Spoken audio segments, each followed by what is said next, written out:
So recently, I've been working on maps. Here's one I made of my fictional world. I've drawn it in Google Maps style, because I think it looks cool, and it suggests a lot of detail while still giving me room to improvise. Here's another that just shows the Circe Islands. But this isn't how the Circe would see the world. If you ask them how the world looks, they'd draw you something like this.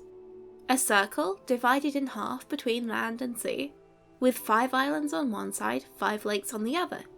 And on the map, the 2 island chains meet up to make a circle.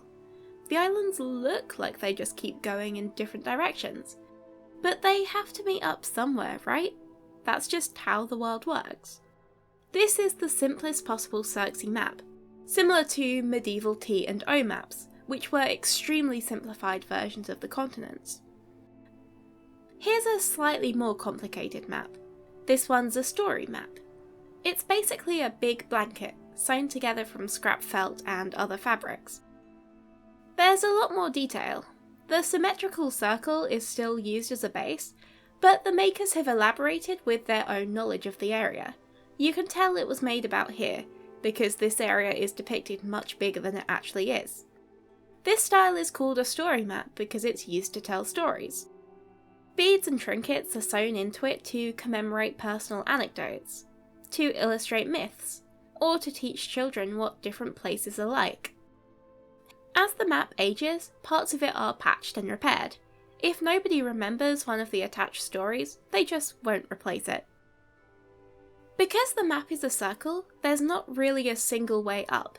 This ties into the Circe love of equality, and valuing multiple perspectives. Everyone seeing this map gets a different angle.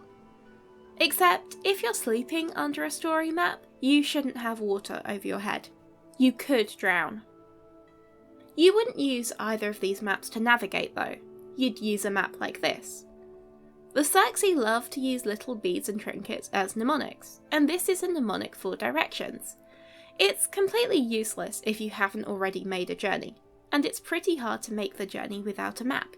So the first time you make the journey, you go with someone who's already done it, and you make your own map while you're on the move. The colours have some correlation to directions.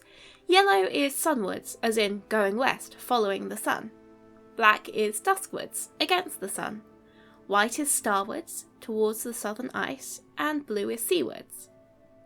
But on a journey map you might have a pretty stone you found, or a feather for a bird you caught, or a piece of driftwood that reminds you of a joke someone made just as you crossed a river.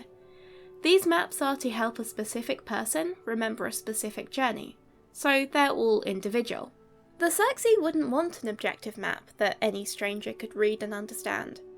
Knowledge in physical form is too static, too rigid. There's no one you can ask for clarification, no explanation of how or why it was made. You can't trust information that isn't attached to a person. Same reason they don't like writing. The Circe maps reflect their values of individuality, interdependence, subjectivity, and balance. And I think that's way more interesting than my modern style map. This tells me about the geography, and that's pretty useful. I need to decide objective facts about the world sometimes, and for that, an objective map is great. But my favourite maps are the ones that challenge my assumptions about maps. The ones that push me to empathise with an unfamiliar perspective, or remind me that the way I'm used to thinking isn't the neutral default. The way we visualise our world is influenced by our culture. And when I'm exploring a fantasy world, I want to learn to think like I'm there. I want to see the world like its inhabitants do.